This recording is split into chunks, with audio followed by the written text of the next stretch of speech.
Hey, I'm going to talk to a therapist today. Like, I feel like a ventriloquist doll.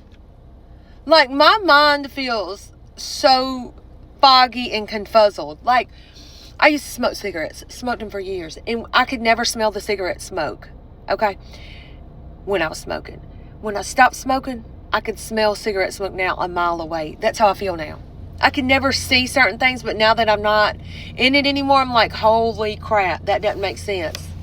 Sorry, I saw Billy and his daughter. I went to school with Billy. Anyway, and some people are like, are you going to relapse? Are you in recovery? Well, and y'all got me confused. I'm not in recovery, okay? But I'm trying to explain it to you because I feel so discombobulated mentally a little bit. Like, I'm not going to do nothing crazy, but like, my mind takes a hold some days. For example, I'm like, it was told to me, stop telling the internet our business. And I'm like, wait a minute, hold up. I've not even told the internet a portion of anything that's went on. And the only reason the internet knows is because some of the women you were talking to released the messages to blackmail me. And there's no accountability with that. But then I sit and feel guilty about it. You know what I'm saying? And I just want to say this for the women in my comments. The animals came after all this other stuff. The goats. I got the goats after I seen messages from one Metheny that was several states away. I saw those messages and said, well, if you can talk to Methenys, I'm going to buy me some goats. So none of this happened because of my animals. All the animals came after this. And that was said to me too. Well, you always have time for your animals. But I got these animals after you were talking to all these women. I'm not crazy. Like this, I have proof and evidence. And then the thing that really bothers me is I had a brand deal and I was so excited and I called my best friend Jennifer and I mean, we were great with it. I even called one of his family members and said, I'm going, you may have to get me out of jail because he's going to be upset because we always used to joke he had FOMO, fear of missing out.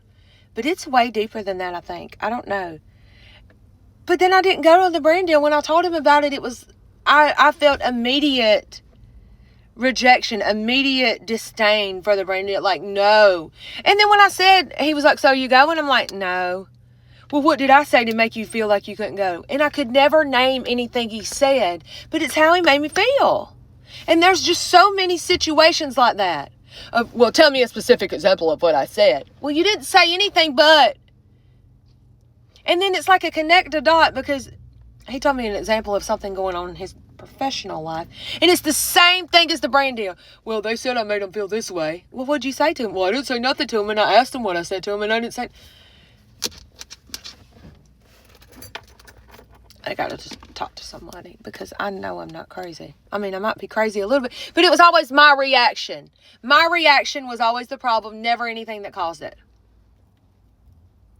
For example... When I washed my car yesterday and I felt anxiety going home because every time I would wash my car, grass would get blown on the car. There's no way that was a coincidence every single time. And I would always get super pissed. Like, you know?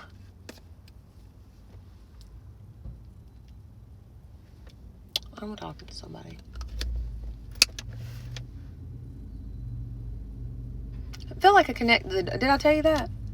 And so many things that are said to me, you said the same thing about the person prior to me.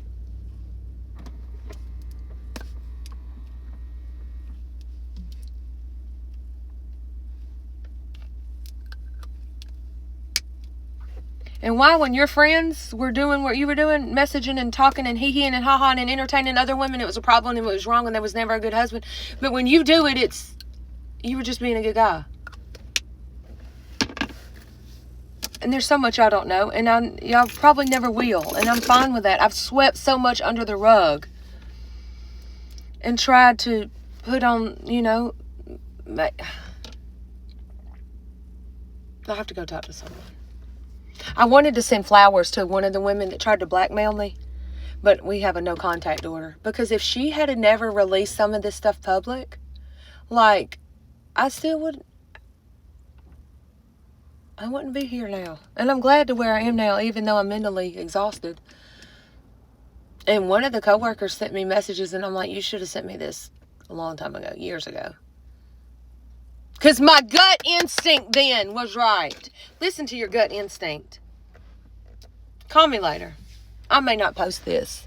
Well, I didn't tell y'all nothing in detail. Y'all don't know the half of what's went on.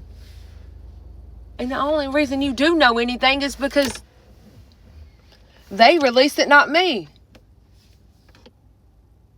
Why do I feel bad about sharing my story? Like I'm doing something wrong. Call me.